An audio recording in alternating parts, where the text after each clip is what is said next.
Theme 4 Change and Stability. Concept 2 Changing Landscape. Lesson 2 Canyons and Valleys. تعالوا نراجع تاني ال fast change وال slow change in the earth. First, the fast change. Mudslide due to flooding rain in short time. هو التغيير السريع اللي هو بيحصل في التربة نتيجة فيضانات الأنهار.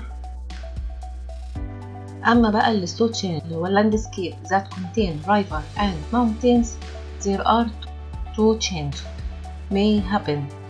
One, river may get wider and the curve get bigger.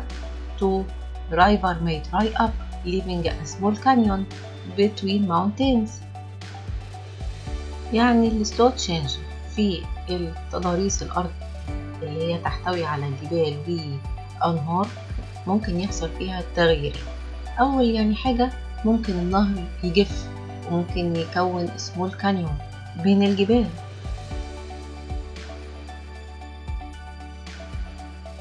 تاني حاجة ممكن النهر يوسع وممكن يعمل منحنى أكبر زي الكانيون اللي هو قدامنا دلوقتي. تعالوا نشوف مثال على ال slow change. Grand Canyon in USA. أهم صفاته it contains a river in the bottom بيحتوي على نهر كبير تحته.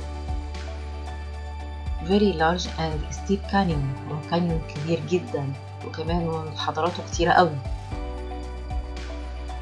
It contains many layers of rocks. عنده طبقات كتير جدا من الصخور.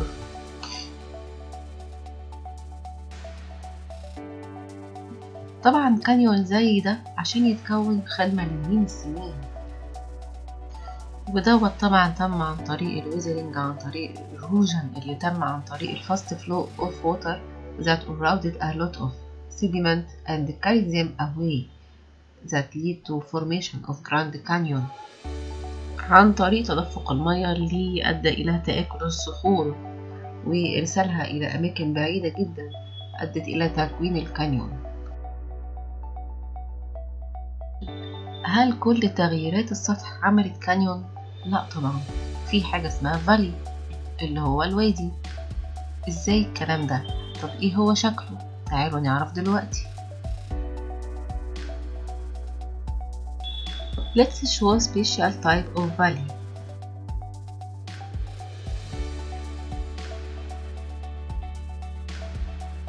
Note that the shape of valley depends on type of rocks and speed, age and size of river that form valley. الفالي ليه أشكال عديدة، في يو شيب وفي في شيب. بتعتمد على ايه؟ بتعتمد على شكل الصخور وكمان سرعة تدفق النهر اللي هو أصلا كون بقى الفالي ده، عمره، حجمه.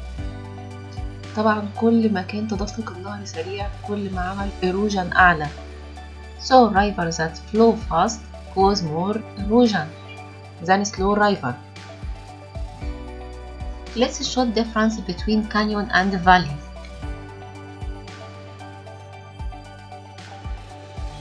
Valley, they are lowland area between mountains, but canyon, they are areas that were eroded in mountain.